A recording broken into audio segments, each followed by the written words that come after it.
last session of the day.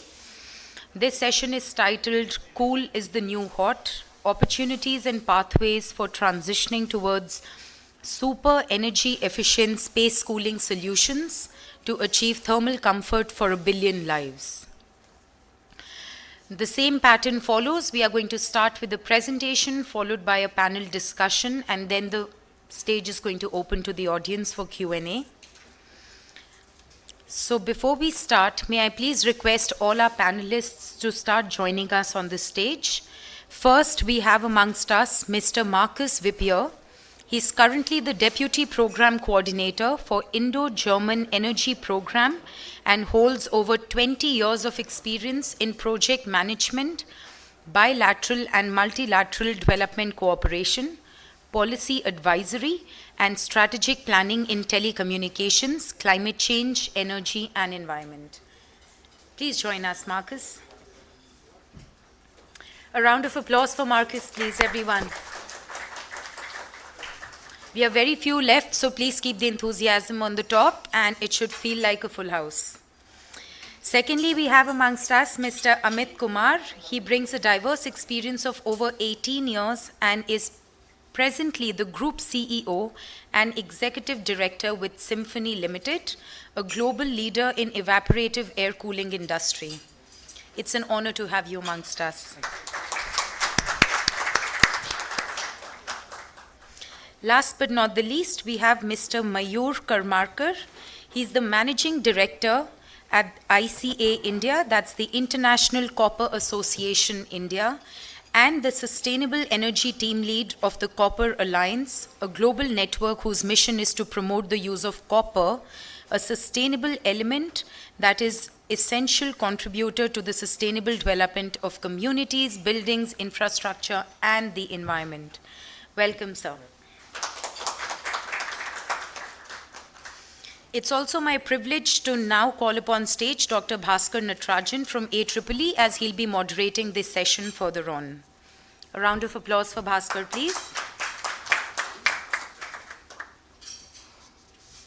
So without much ado, I'm going to leave the stage to my colleague, Ms. Shrishti. She's going to take over as the presenter from now on. Over to you.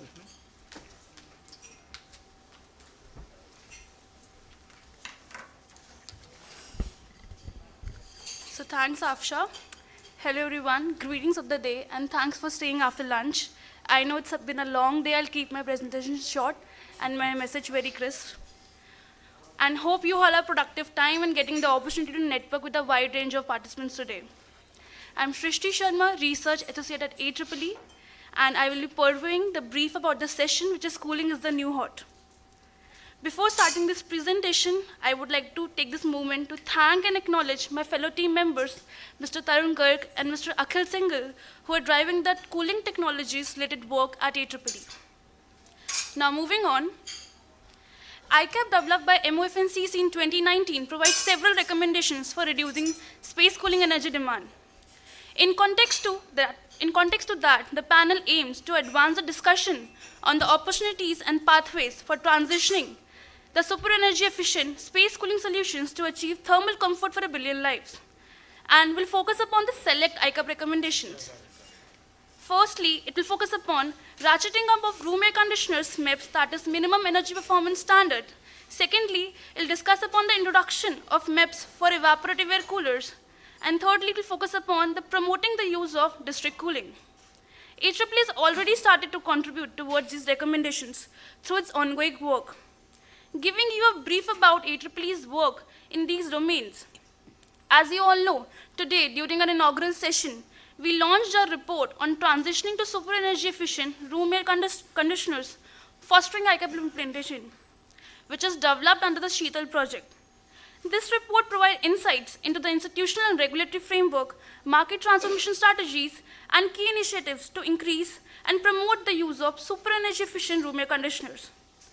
The report also suggests component-level efficiency gain would be crucial to achieve reduction in space cooling energy demand from RECs, supporting India's net zero commitments. In line with this, the panel today will deliberate more upon the opportunities and barriers for enabling component-level efficiency gain in RECs. Under evaporative air coolers, IEEE developed the Decoding Evaporative Air Coolers report, which is again in alignment with ICAP recommendations and has been launched under the Sheetal project.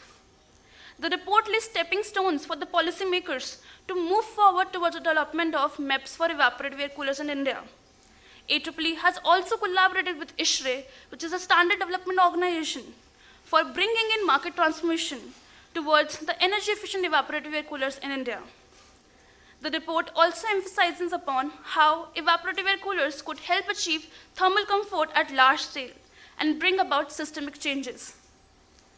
In line with this, the panel today will ponder upon the sectors which are the low-hanging fruits and reduce the foresee space cooling energy demand and refrigerant demand. Under district cooling, IEEE is undertaking a project under the umbrella initiative of German Federal Ministry of Environment, Nature Conservation and Nuclear Safety in cooperation with Bureau of Energy Efficiency on advancing the agenda of energy efficient and environmental friendly district cooling systems. This project is led by GIZ. In line with this, the panel today will discuss upon how district cooling could help achieve the larger goal of reducing cooling demand and refrigerant consumption at wider scale in cities, and also discuss the opportunities and challenges for the implementation of district cooling in India. Therefore, to carry forward these contributions towards the implementation of select ICAP recommendations, which I mentioned earlier, and provide the insights on the opportunities and pathways to achieve thermal comfort for a billion lives, this panel have the key focus towards the global trends and initiatives for improving the energy efficiency of space cooling appliances, will be identifying the limiting factors for the upscale of space cooling technologies, and will also map the opportunities for reducing the space cooling energy consumption and bringing in market transformation. So thank you everyone for your time, and over to you, Dr. Bhaskar.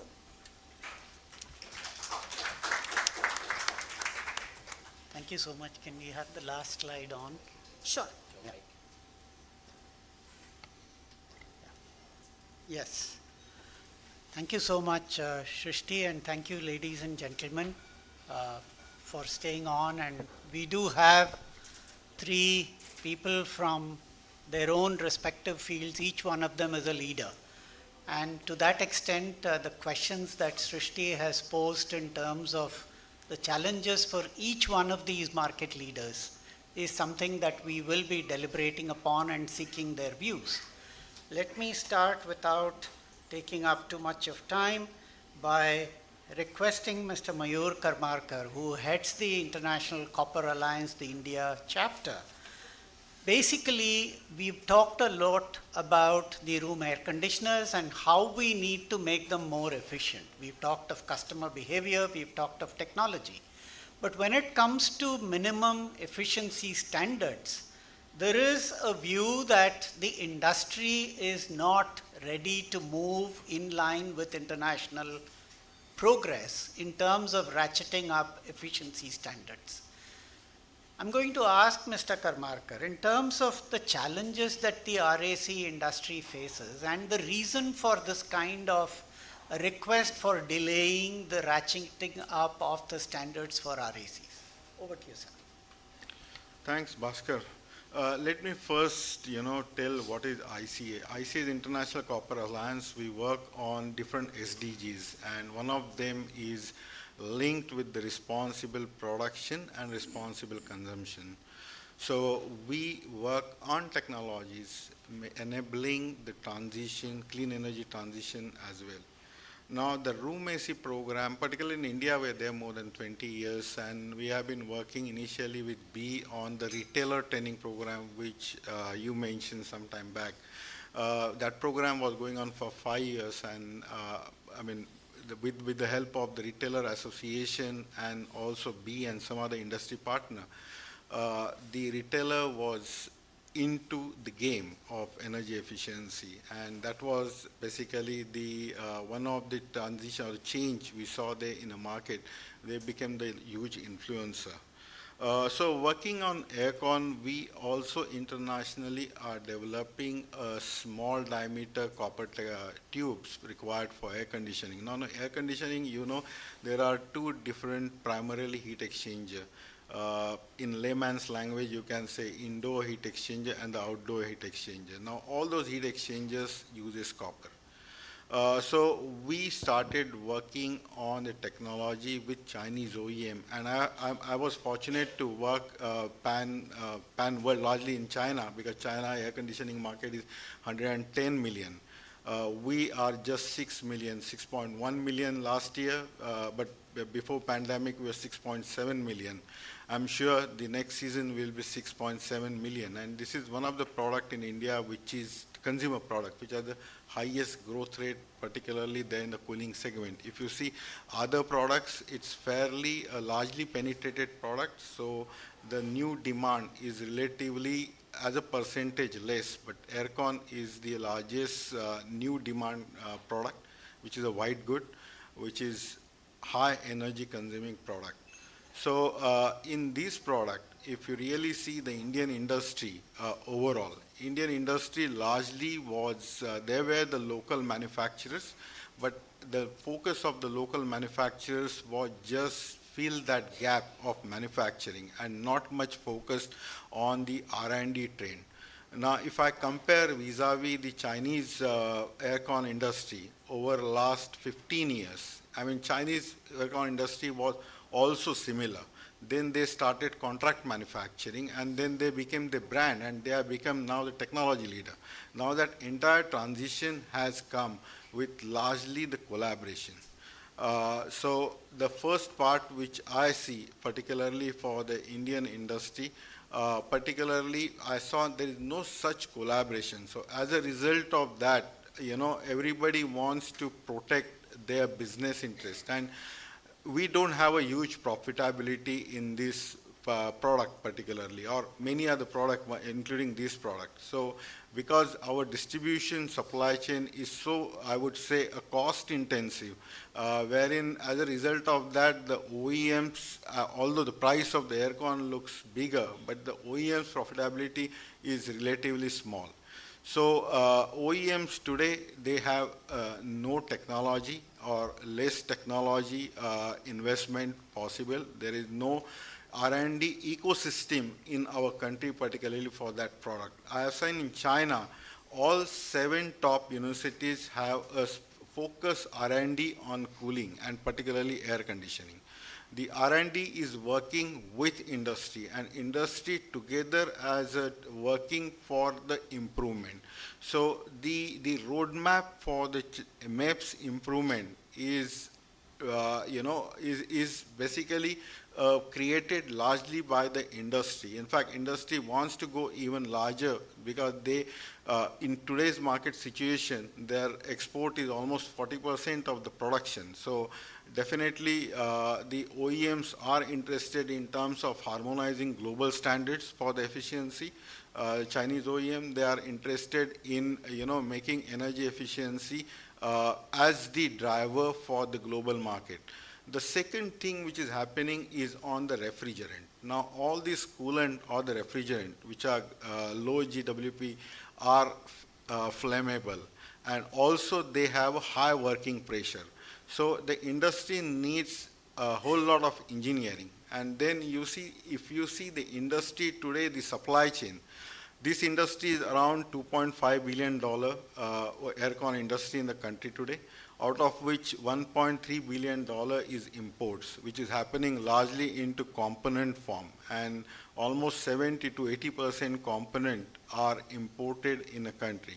Large value is the compressor, and then the second high value is the tubes. But we also earlier, till last 2 years ago, I think we had the indoor unit also coming as an imported. Now some OEMs have started in the PLI scheme, and now PLI scheme is trying to create larger infrastructure, but including the air compressor manufacturer. But even at the compressor manufacturer, you see the products which are being manufactured in India are not the energy efficient product. And this is their production strategy, that the premium products will be manufactured in their country of origin, whereas the units, manufacturing units in India are meeting. So in terms of the acquisition cost of such high efficient compressor is still high compared to the Make in India.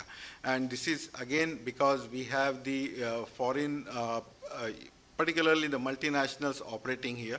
We don't have our own compressor manufacturing technology local Indian.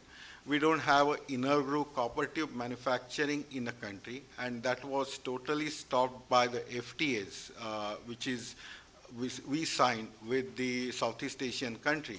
So as a result of that, you see the supply chain is being strengthened in Southeast Asia. The OEMs in China are investing in Southeast Asia, and then we are buying this material. As a country, we are losing our own Make in India pride. We are losing also on the value add which we as a country can produce. And that all creates a larger impediment for the OEMs to transition at the faster pace. Because even you may be surprised that some of the OEMs don't have their own design softwares, and they largely are dependent on, so we help designing a software, developing a design software which has the, more technicalities involved with the latest technology trend happening. So this is the status of the industry, and in order to accelerate that, accelerate the energy efficiency standard, I think industry needs to reinforce. Thanks for that. It is indeed a little distressing or disappointing to see that the industry, even in the 21st century, is dependent to a great extent on imports. And to that extent, I believe the OEMs will need to scale up. And this is where ratcheting up of the standards will become important, because now the OEMs are dependent on imports. Now, what do you think should be the kind of strategy and the role of Bureau of Energy Efficiency in this whole process of getting the OEMs to start doing things in India so that it's all under their control? I think the roadmap is at the moment only developing up to a standard level, but if the roadmap can be further reinforced, that how the R&D infrastructure overall can be built in, how the OEM ecosystem, the vendor ecosystem in India can able to supply the component, and how the academia gets engaged in terms of achieving that particular benchmarks which have been set over the, the future 10 years or whatever it is. I think we together have to work on creating that and strengthening the overall ecosystem, and we just can't have the, it's easy to have the particular number as the ER, but that support system to transitioning that is even more important. And I think under ICAP we can have programs which can support the transitioning towards those benchmarks. Thank you.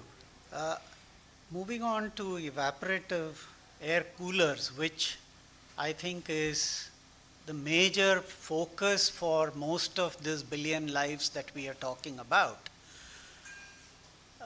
In terms of getting the huge unorganized sector that exists in this space, I would like to ask Mr. Amit Kumar from Symphony, who's one of the largest manufacturers of coolers, how do we bring these standards into play, and how do we get this large unorganized sector to conform to these standards?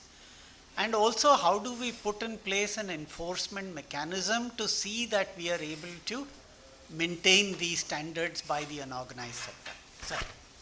Sure. Thanks, Bhaskar. Am I audible? Oh, I'm audible now? Perfect. So thanks a lot, Bhaskar. And well, let me take half a minute to just introduce Symphony. Bhaskar already said we are the largest manufacturers of air coolers, not only in India, but across the world. And part of the problem that, for example, even Mayur mentioned about the economies of scale, fortunately in air cooling, we have been able to battle some of that by creating those scales within the country. At least in air cooling today, the manufacturing in India is fairly competitive compared to the high volume manufacturers in China or anywhere across the world. So that's something that we have been able to do in India. Coming now to the particular aspect that Bhaskar talked about, which is a large chunk of the industry in the country still being under the ambit of the unorganized or semi-organized sector. That's definitely an area that the industry needs to tackle for sure. Something like this, I believe, happened in the air conditioning industry, for example, a couple of decades back, wherein if you go back maybe 2 decades back, a lot of air conditioning was like local assemblies, local manufacturers taking components and all. But over the last, let's say, 2 decades, the unorganized sectors slowly sort of vanished out of, or almost sort of became subdued out of the air conditioning sector. In air cooling, we started that trend from moving from the unorganized to the organized sector. Today, in our estimation, about half of the industry, purely in the unit terms, is now into the organized sector. That still leaves upwards of anything like 3 million coolers a year, which are manufactured by the unorganized players. Now, how does that affect the aspect of the thermal comfort for a billion lives that we have been talking about? If I were to look at it purely in terms of upfront economics and cost of the cooler, possibly this is where the unorganized sector still scores relatively well. That said, when we want to link it to the overall life of the product, or if we want to talk about the cradle to grave concept, both in terms of the overall energy consumption and the environmental footprint, that's where this sector starts hurting. It's both in terms of the energy usage, and unlike, let's say, the other cooling solutions in evaporative cooling, water is also an important element that goes into cooling. So even in terms of the water usage for the amount of cooling achieved, the unorganized sector has a relative disadvantage. And that's something that needs to be controlled through the minimum standards that we talk about. Now, the aspect of bringing in the standards and ensuring, Bhaskar mentioned an important point, that not only the standards need to be brought in, they need to be ensured and monitored over the years.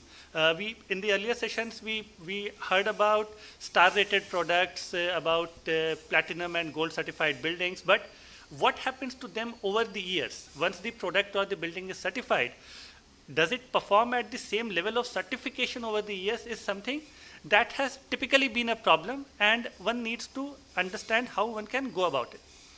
In our limited view, one definitely needs to start with the rating levels. At this point in time, as we speak, air cooling or air coolers do not have star ratings.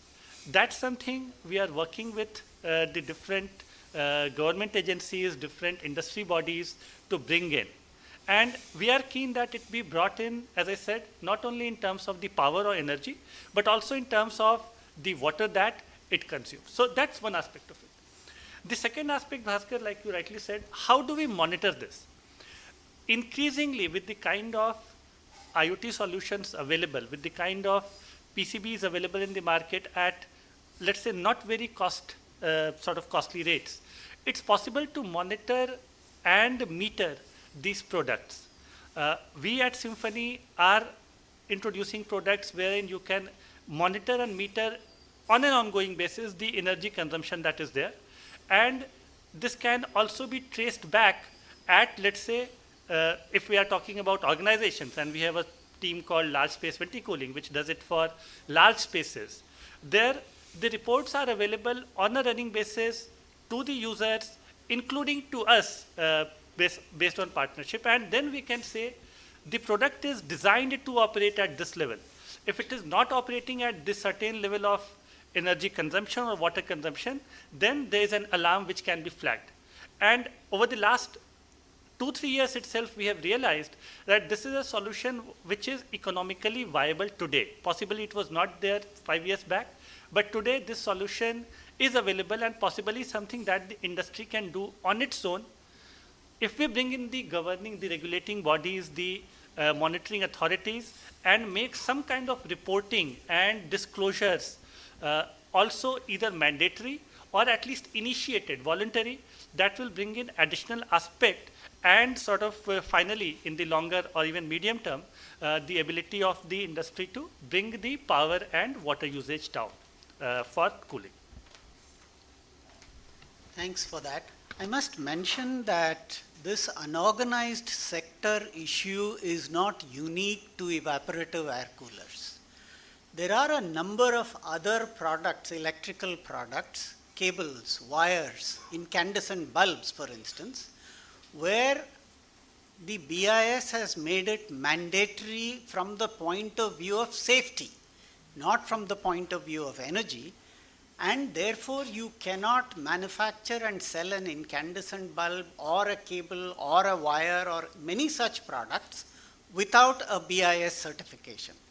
And I believe that there exists adequate infrastructure within the BIS setup through the state level organizations to track some of these wrongdoings if at all they happen. And I believe that this is where in the evaporative cooler space, it would be ideal to understand from the BIS in terms of their local infrastructure, their registration process, and their tracking of compliance for these products. That should be easier in evaporative coolers because the number will be much smaller than incandescent bulbs or wires or cables or any of these such matters.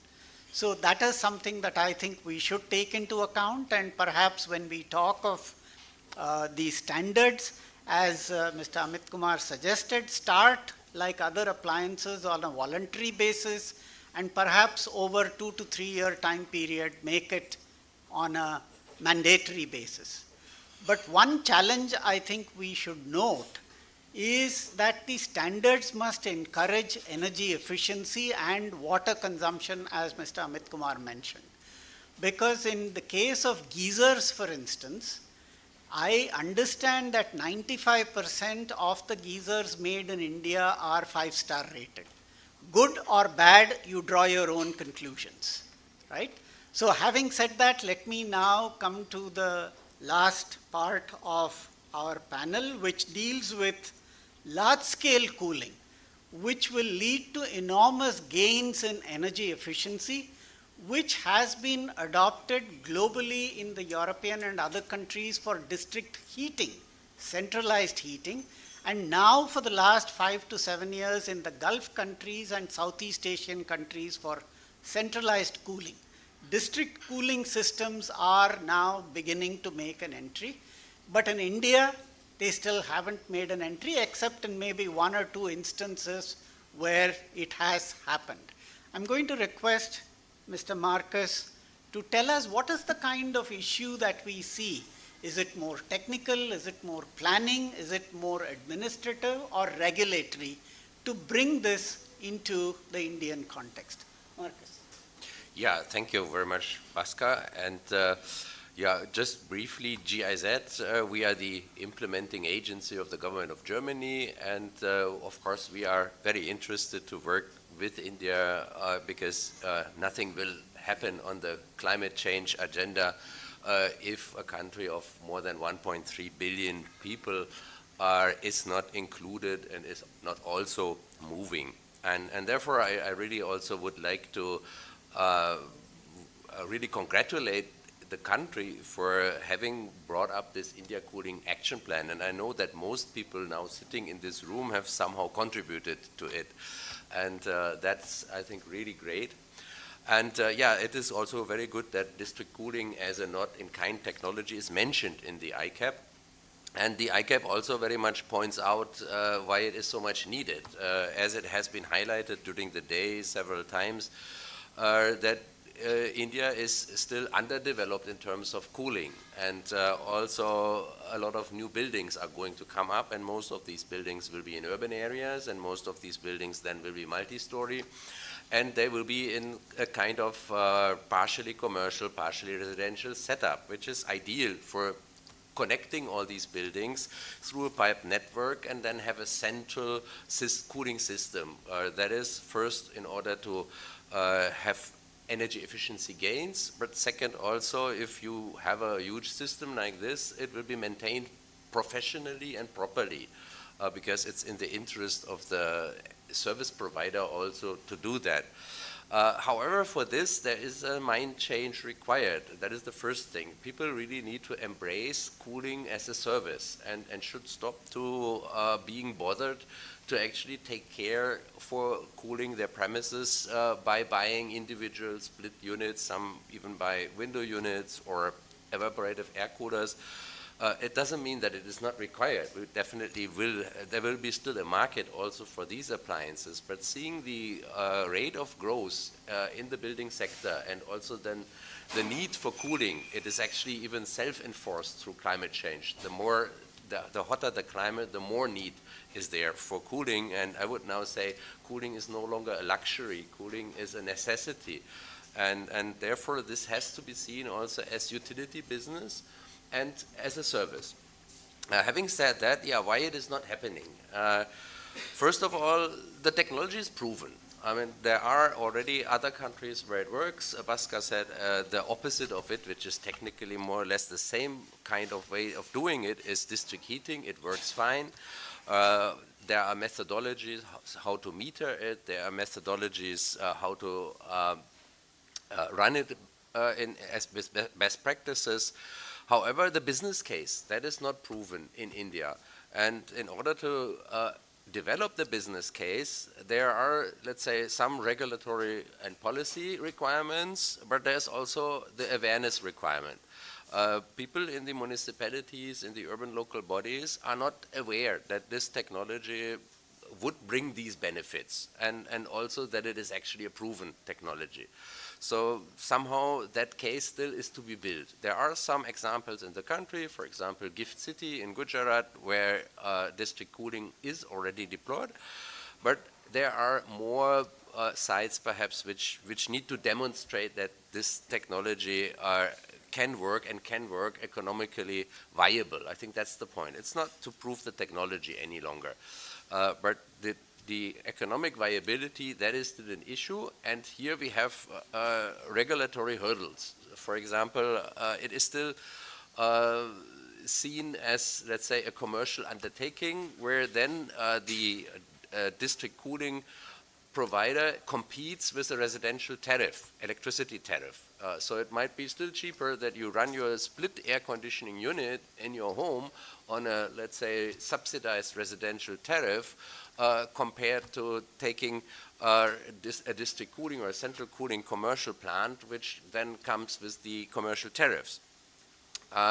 There are issues with regards to water tariff also, and there are issues also for those who wish to actually run a district cooling plant, in regards to other areas, how to actually build the pipe network, in regards also to provide these services as a utility. They actually cannot source, for example, cheaper electricity by way of, let's say, special power purchasing agreements, because they don't have that status of being an electricity supplying company. If they would have to apply for that, then that is not their core business. One needs to see also that usually these would be developers of buildings, and their core interest is also different.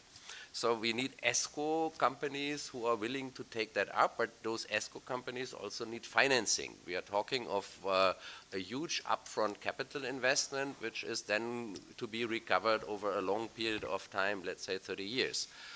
And then also, of course, there will be a monopoly created by having a district cooling system. So it needs some kind of regulation also, that any gains in energy efficiency, which will obviously be there and are in the interest of the service provider, are also shared with the end customer. Otherwise, then the customer will rightfully have some distrust in whether he is actually paying a fair price or not. So to put it in a nutshell, things have to be done in parallel, and they are actually already happening. One thing is that we need to raise more awareness with the urban local bodies. That is important, and I think there are actually also quite a lot of actors which could come to our help. and with whom we can interact. The other thing is we need something like a district cooling code. The Bureau of Energy Efficiency is very much interested in developing a district cooling code, but for this, of course, we need to sound out all the stakeholders. It cannot be that this is just developed let's say, as a desktop research document or just by being copied from what other countries have done. It has to be developed within the specific circumstances in the country. For that, we need to have a certain framework to develop that. Again, this is also happening. I was very happy to hear that the Bureau of Energy Efficiency will, under their guidance, start to have a technical committee on district cooling very soon. And yeah, then the next issue is that we really need to educate also the end customers that this is of benefit to them and that they actually should trust that cooling as a service is possible and is better than they actually look themselves for cooling. The fourth thing is that presently still most of the residential buildings are being provided without any cooling. Maybe to some extent there are also some sentiments that, let's say, the governmental institutions do not want to touch this issue because their cooling is still seen as a luxury. On the other hand, it has its own complications, so it's also easier for them not to touch that. But this means that the inhabitants of the flats, the owners of the flats, are left with no other choice than to install their individual cooling units. And I think that is completely wrong and needs to be addressed from the top, that it has to be somehow made mandatory that large buildings, 20, 30-story buildings, in a big area where you have then thousands of flats, that it is mandatory to at least undertake a feasibility study whether a district cooling plant is possible here and to evaluate also the benefits of that. Of course, then the responsibilities also need to be clear and people should not make a bad experience later than that they don't get the service which they have paid for. But yeah, all these things need to happen in parallel, and it looks like a big mountain, unsurmountable, but actually I don't think so. Actually, I think it's these are a few steps, and if all the right people would be sitting together and look for the solutions, I think it could happen quite fast. Definitely it will be an interministerial effort. That is everywhere difficult, in Germany, in India, but if it has the right people to drive it, and I think also now we have the right setting after Prime Minister's targets announced in Glasgow to really work on that. And yeah, district cooling definitely can be a good solution in order to reduce the energy consumption in the building sector, and it needs to be done. These are my last words now. I find it that energy efficiency really is completely undervalued and underestimated. Everyone talks about renewables, which is good, of course, but one somehow creates a myth here. The myth is that renewables will be able to provide unlimited electricity in the future. And I have my doubts because the space to install solar panels is limited. The good sites for wind plants are limited. Biomass is also limited, and so on and so forth. And if now in future everything is electrical, from cars to cooling to name it, then we need to see also whether that electricity in its totality can actually be generated only with renewable sources. And I think we really need energy efficiency also to bring down the electricity consumption and energy consumption to succeed with our path to zero neutrality. So now I have said enough. Thank you so much for that. I just wanted to mention for everybody's this thing, I'm sure we are aware, but the whole issue of your pressurized gas coming into homes, which is now about 20 years or more, faced similar problems. Monopoly, we had a regulator who would fix the tariff, and the bigger problem, people did not give up their gas cylinders.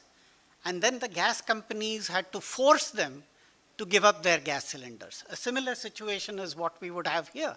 You have, I must mention, I don't know how many of you are aware, but this is again something that was there about 10 years back. In the Shram Shakti Bhavan that houses the Ministry of Power, 2 floors were centrally air conditioned. And then they found that the secretaries and the joint secretaries' rooms were not getting cooled, so they put in 2 air conditioners in each of these rooms, right? So similar situation is not what we want in the district cooling space. Having said that, let me just probably following the format of the earlier rounds, ask one quick fire question to all the 3 panelists before I throw it open. To Mr. Mayur Karmarkar, one action for ensuring that efficiency gets top priority billing in the Indian efficiency scenario. I think the top priority is largely focused on the local manufacturing and the R&D, overall R&D for the B, what MIPS they want to have 10 years down the line. It's not the what you want tomorrow. What you want is that should be the aim for the overall R&D, and having R&D ecosystem in India. I mean, many thermal engineers I met in US, they were working there with their national laboratory on the similar thing. Why it cannot happen in India? There are many OEMs who wants to, invest, but the sad story is that we have one year like farmer. One season good for the aircon industry, one season bad. So on a long-term positioning and the investment part of it, there has to be a bit of confidence even from the government to the industry, and then working together, because the collaboration are important in overall development. Working in isolation, particularly opening the supply chains and then also developing the supply chains together, will bring in the larger benefit to the industry.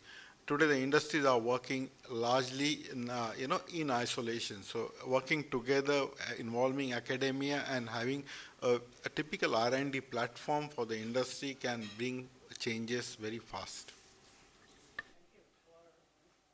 For Mr. Amit Kumar, what do you think is a good time frame for the evaporative air cooler standards to come in, and what should be the immediate action on the part of the association or the body for coolers and the BE?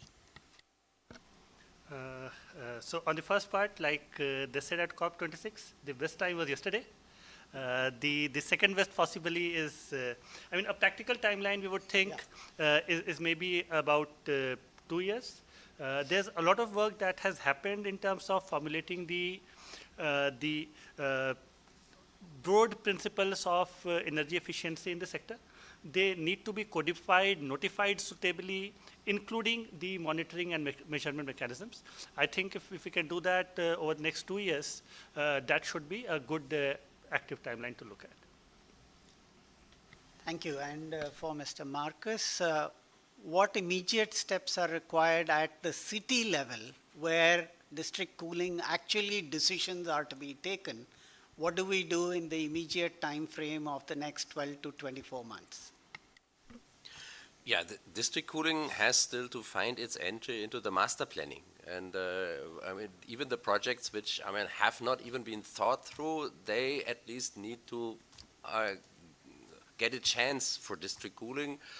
And again, I think for this we need to have more awareness on that level, but also I think we need to give assurance to those people in the municipalities that there is a framework going to come which they can rely on. You cannot leave it to them, that they will have themselves to create a level playing field for the technology. That has to happen on a central level. I think it will happen. We have to bring the right people together, and I think that is going to happen now. And I'm optimistic that we will be able to do that. And then I think we can build on the existing eco infrastructure and the smart cities. And that is really a boon that then we have already a huge platform to actually disseminate that information. Thank you. And now I'd like to throw this open for questions to the panelists for the next 5 to 10 minutes. Yes. So question for Mr. Amit Kumar on evaporative cooling.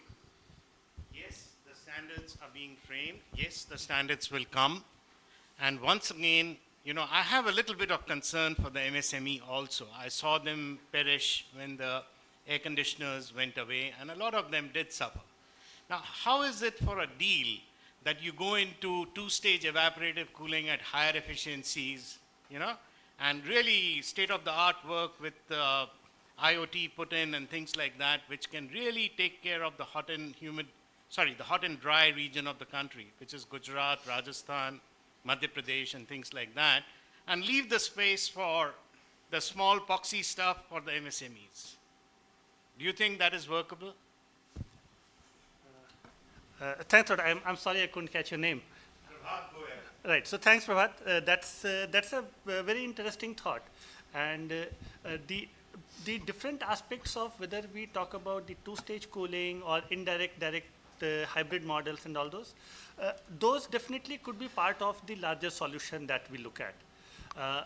The sort of pain that the MSME sector went through, like when the air conditioning business became more organized, or in many subsequent other sectors when this transition happened, is something that we are also, one, too aware, and two, we are also sensitive to. To that extent, as I said, it's not about creating standards that they cannot meet.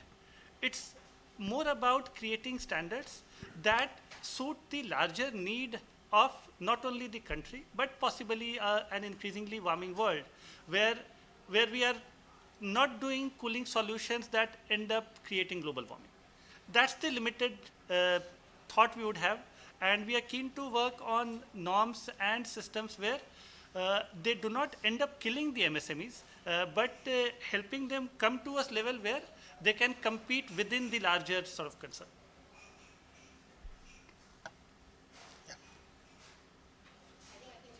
Yeah, go ahead. Thank you. Very interesting thoughts. It's nice to see sort of like components, larger regulatory policy thinking, and evaporative air coolers on the same platform. It's Yeah. fine. Yeah. My question is that when we think about sustainable cooling in India, we know that the demand is going to grow across all portfolio of products. Where is it that you really see the space for us to become a part of a global value chain? So where should India be investing in its R&D today so that in 5 years' time we're able to be a part of a global value chain? And two, where do you really see a spurt in jobs when you think about sustainable cooling for India? Do you want to give it a shot? Yeah. Go ahead. I think the first part is that the manufacturing space for the global need is, if you see historically, the aircon product, 20 years ago, the aircon largely was dominated by Japanese brands globally, and then the Japanese making brands type. I'm not talking of the US market here. In Europe, cooling is not a larger market for the aircon. So I'm looking only at the cooling part of it. So eventually the industry moved to China. Now, going forward, looking at overall global, you have got Africa coming in for the overall cooling. So as an industry, I think this is an opportunity for us to invest more and getting more efficient technologies where you need the investment for the future product. Now, within cooling product, if you see the entire aircon industry and then the age, technology age by region, Chinese has been dominating on heat exchanger technology overall, whereas Japanese are on the control part of it. And US is largely on the compressor part of it. That was like a domain which was created by the OEMs over the years. But that is changing now. That is changing. So we need to position ourselves somewhere and need to start looking at, because room air conditioning as a product will remain there for another many years for the global need. And from that perspective, I think investing in manufacturing, and that's why you see a lot of manufacturers in India are now gearing up their production, not only looking at India demand per se, growing overall demand. So that is where the R&D priority is important. And on the question of jobs, will that? That will bring the jobs, actually. Okay. Manufacturing will bring the jobs. Yes. Yeah, go ahead. So I have an observation over here. Just before the pandemics, 2 years back, there was a great move in India to develop a 800 watt 1 or 1.2 ton room air conditioner with evaporative cooling combined with it. And there was a competition, $1 million. We saw so much publicity. We saw somebody being selected, and then total silence. Can you appraise the audience about, has there been any progress on that? There is, there is, this is particular, the champion in the award ceremony, there is a development there. And there is, actually, the mass production is yet to come out. So this product won the award, but mass production of it, what I understand, is delayed because of pandemic. So that will become a formal product out there in the market, and that will create its own market. But at the moment, due to pandemic, things are a bit delayed. In fact, you will be surprised that the production lines, today for aircon industry in India, we are largely dependent on the production lines coming from China.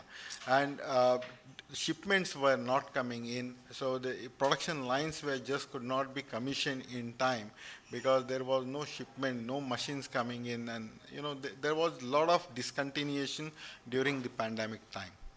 So we can hope to see. Sure. Okay. Any other questions? Yes. Perhaps the last question.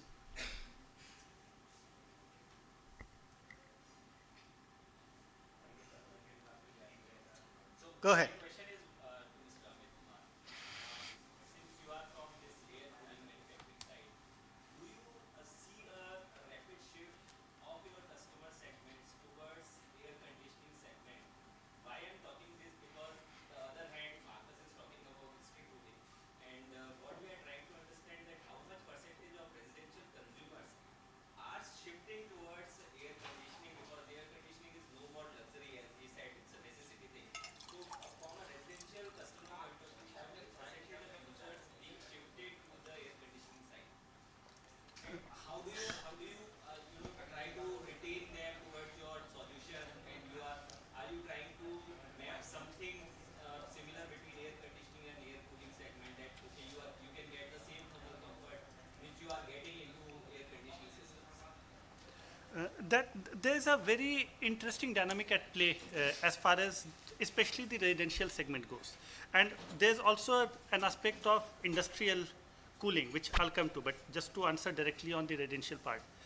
There is a consistent transition, no doubt, of customers who are moving, let's say, upward, what is called the upward mobility in life, where customers are moving from air cooling solutions to air conditioning solutions.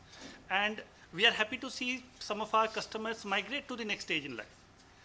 The entire chain, if I were to see, is where there is, let's say, a lower sort of cool solution group, which is, let's say, the fans and variants of fans. As they sort of move into the next tier of their own economic condition, they move into air cooling. Some of them, again, grow economically and they move into air conditioning. There is a transition which is happening. Possibly there would be an equilibrium someday. At this point in time, the way we see the transition upwards from, let's say, fans and related solutions to air cooling, the absolute count of people, is higher than those transitioning from air cooling to air conditioning. Both of these sectors are growing rapidly, and so is fans, though I think as far as my understanding goes, the fan segment, the volume growth is not as high possibly as it is in air cooling and air conditioning. But that transition is happening. As the economy grows, this will happen. Cars used to be luxury item maybe 15, 20 years back. Today, a reasonable middle class family owns a car. The transition used to happen from cycles to motorcycles to or scooters to cars and so on. It's a similar thing happening there. So we are not keen to look at consumers moving into air conditioning and stopping them. In fact, what we have realized, part of this transition also comes back into air cooling. So we have consumers who have both air conditioners and air coolers in their homes. We have homes where the bedrooms are air conditioned, the balconies are air cooled, and things like those. The gardens are air cooled and stuff like those. The richest tier of the country also, we have air coolers installed in their parts of home which are more open to the nature.